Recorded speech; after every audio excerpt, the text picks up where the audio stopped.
Ladies and gentleman, دیویوں اور سجنوں، خواتین و حضرات، آپ کا میزبان سید تصدق حسین بخاری ملتان پاکستان سے ایک نئی داستان آپ کی خدمت میں لے کر حاضر ہوا ہے۔ میں نے پہلے بھی عرض کیا تھا کہ میرا مقصد آپ تک وہ عظیم رومانی داستانیں پہنچانا ہے جو اب لوک داستان اور قومی ورثے کا درجہ اختیار کر چکی ہیں اپنے اپنے ملک میں۔ تو آج کی ہماری داستان مونا اور مدن، یہ نیپال کی ایک کلاسیکی داستان ہے، اور وہاں اور اس سے ملحقہ علاقوں میں، نیپال کے ملحقہ علاقوں میں یہ بہت ہی مشہور داستان ہے اور گائی بھی جاتی ہے، سنائی بھی جاتی ہے۔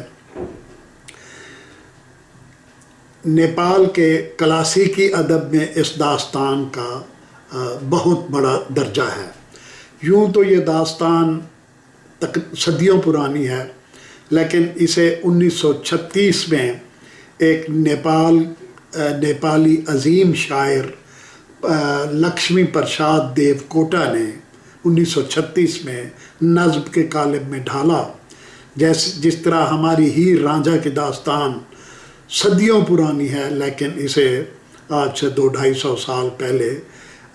وارث شاہ صاحب نے نظم کے قالب میں ڈھالا تھا۔ تو یہ مونا اور مدن کی داستان بھی لکشمی پرساد دیو کوٹا نے 1936 میں نظم کی صورت میں بیان کی۔ کہانی کے مطابق نیپال میں ایک شخص مدن اپنی بیوی مونا کے ساتھ خوشحال زندگی گزار رہا ہے، سادہ سی، پرسکون سی، لیکن ان کی زندگی میں تھوڑی سی ایک خلش ہے کہ اس کے والد نے اپنی زمینیں اور جائیداد ایک ساہوکار کے پاس گروی رکھی تھی، جو کبھی کبھار ان کو آ کر تنگ کرتا ہے اور اپنے قرض کا مطالبہ کرتا ہے، ان کو دھمکیاں دیتا ہے۔ تو ایک مرتبہ ایسا ہوتا ہے کہ وہ ساہوکار آتا ہے مدن کے پاس اور اسے کہتا ہے کہ یا تو میرا قرض اتارو یا اپنی بیوی مونا میرے پاس گروی رکھ دو۔ یہ سن کر مدن کے تن بدن میں آگ لگ جاتی ہے۔ ایک تو یہ روایات کے خلاف ہے، اور دوسرا اسے مونا سے بے پناہ پیار ہوتا ہے۔ دونوں کی زندگی میں ایک دوسرے کی چاہت کے سوا اور کچھ بھی نہیں ہے۔ بہت غریب لوگ ہیں، سادہ سی زندگی گزار رہے ہیں، تھوڑی بہت ارننگ ہے، تو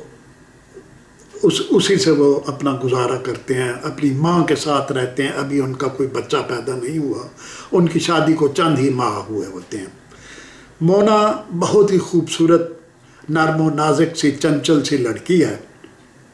اور اس کے ساتھ مدن کی خوب زندگی اچھی گزر رہی ہے۔ لیکن جب ساہوکار نے اس سے اتنی سخت بات کی تو وہ سخت پریشان ہوا، اور اس نے فیصلہ کیا کہ وہ نیپال یعنی کھٹمنڈو سے دور تبت کے شہر لہاسا چلا جائے اور وہاں جا کر محنت مزدوری کر کے دولت کما کے لائے اور ساہوکار کا قرضہ اتارے۔ لہٰذا وہ ساہوکار سے 1 سال کی مہلت لے لیتا ہے کہ میں 1 سال بعد آپ کی ساری رقم لوٹا دوں گا۔ جب اس کا دوست رام اس کے ارادوں کے بارے میں سنتا ہے تو وہ بھی یہ فیصلہ کرتا ہے کہ وہ اس کے ساتھ لہاسا جائے گا، اور وہ اس کی کھٹمنڈو میں ایک چھوٹی موٹی دکان ہوتی ہے پرچون کی، تو وہ سوچتا ہے کہ وہ کاروبار کر لے۔ رام لہٰذا کچھ مال اسباب لے لیتا ہے، اور اس کے ساتھ یہ دونوں پیدل ہی کھٹمنڈو سے تبت کے شہر لہاسا کے لیے روانہ ہو جاتے ہیں۔ وہاں جا کر رام تو اپنی تجارت میں مشغول ہو جاتا ہے، چھوٹے موٹے کام کرتا ہے، اور مدن جو ہے وہ ایک بڑے آدمی کے پاس نوکری شروع کر دیتا ہے، محنت مزدوری کرتا ہے۔ خدا کا کرنا یہ ہوتا ہے کہ وہ 6 مہینے کے اندر اندر بہت ساری دولت جمع کر لیتا ہے مدن کے پاس اتنی رقم جمع ہو گئی کہ اسے پتہ چل گیا کہ یہ ساہوکار کا قرضہ اتارنے کے بعد بھی اس کے پاس اتنی دولت ہوگی کہ وہ اپنی مونا کے ساتھ مزے سے اگلے 4-5 سال زندگی گزار لے گا۔ تو تقریباً 8-9 مہینے بعد وہ واپسی کا قصد کر لیتے ہیں، رام بھی، اور رام نے بھی دولت کمائی ہے لیکن اتنی نہیں جتنی مدن نے اس سے، رام سے 2-3 گنا زیادہ دولت کمائی ہوتی ہے۔ وہ دونوں واپسی کے سفر میں اپنے گائیڈ کے ہمراہ روانہ ہوتے ہیں، کیونکہ پیدل سفر ہوتا ہے تو پہاڑی سفر کے لیے انہیں ایک گائیڈ بھی کرائے پر لینا پڑتا ہے، سامان اٹھانے کے لیے بھی اور رہنمائی کے لیے بھی۔ تو وہ چل پڑتے ہیں واپسی کے سفر پر۔ راستے میں کھانے پینے میں تھوڑی سی بے احتیاطی کی وجہ سے مدن کو ہیضے کی شکایت ہو جاتی ہے، اسے الٹیاں لگ جاتی ہیں اور وہ نیم بے ہوشی کی حالت میں مسلسل چلتا رہتا ہے، جس سے اس کے اندر بہت زیادہ جسمانی کمزوری پیدا ہو جاتی ہے، حتیٰ کہ ایک جگہ وہ بے دم ہو کر گر پڑتا ہے اور اپنے دوست کو کہتا ہے کہ تم جاؤ، میں جب اگر ٹھیک ہو گیا تو میں آ جاؤں گا، اور وہ بے ہوش ہو جاتا ہے۔ اس کا دوست تھوڑی دور ایسے پیدل جاتا ہے، رام، اور پھر واپس آ کر اس کی جیب میں سے جو اس نے دولت چھپائی ہوتی ہے وہ نکال لیتا ہے، اور نکال کے وہ نیپال چلا جاتا ہے۔ نیپال جا کر وہ مدن کی ماں اور مدن کی بیوی کو یہ بتاتا ہے کہ وہ اس کو ہیضہ ہو گیا تھا راستے میں اور وہ مر گیا ہے۔ مدن کی بیوی جب اس سانحہ کا سنتی ہے تو وہ اس صدمے سے بے حال ہو جاتی ہے اور بے ہوشی کی حالت میں انتقال کر جاتی ہے۔ مونا کو جلا دیا جاتا ہے چتا پر، جیسا کہ ان کے یہاں رواج تھا مونا کے ختم ہونے۔ ادھر یہ ہوتا ہے کہ جب وہ بے ہوش پڑا ہوتا ہے مدن ایک پہاڑی راستے پر، ادھر سے ایک شخص کا گزر ہوتا ہے جو گورکھا ہوتا ہے تبت کا، وہ اور اس کی بیوی اسے بے ہوشی کی حالت میں اٹھا کر اپنے گھر لے جاتے ہیں، اس کا علاج کرتے ہیں، اس کی خدمت خاطر کرتے ہیں اور دوا دارو پلاتے ہیں، اس کی وہ یعنی بہت اچھی طرح اس کا خیال رکھتے ہیں، اور تقریباً 1-2 مہینے میں وہ پھر دوبارہ سے ٹھیک ہو کر چلنے پھرنے کے قابل ہو جاتا ہے۔ اب وہ دیکھتا ہے کہ اس کی دولت تو ساری غائب ہے، اس کو پتہ چل جاتا ہے کہ اس کا دوست اس کی ساری دولت لوٹ کر چلا گیا ہے۔ تو وہ جب ٹھیک ہو جاتا ہے تو وہ واپسی کے سفر کا قصد کرتا ہے، اور وہ جو گورکھا اور اس کی بیوی دونوں کو اس سے بڑی محبت ہو چکی ہوتی ہے، ان کے بچوں کو بھی، تو وہ رو رو کر اسے رخصت کرتے ہیں نیپال کے لیے۔ اس دوران یہ ہوتا ہے کہ وہ ساہوکار آ کر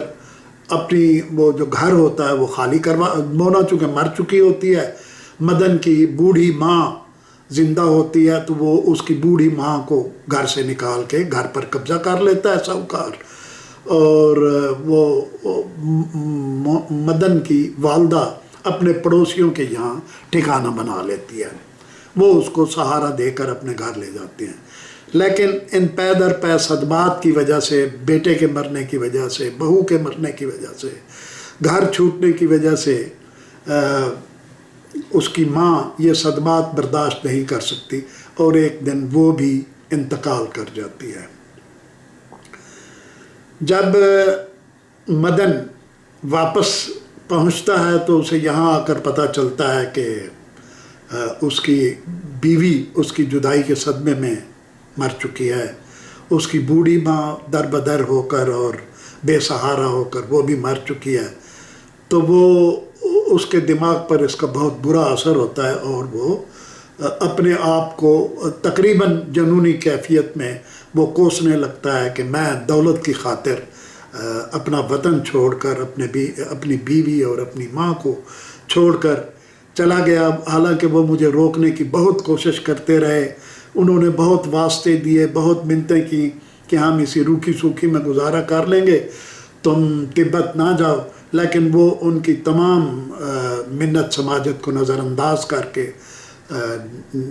نیپال سے تبت چلا جاتا ہے۔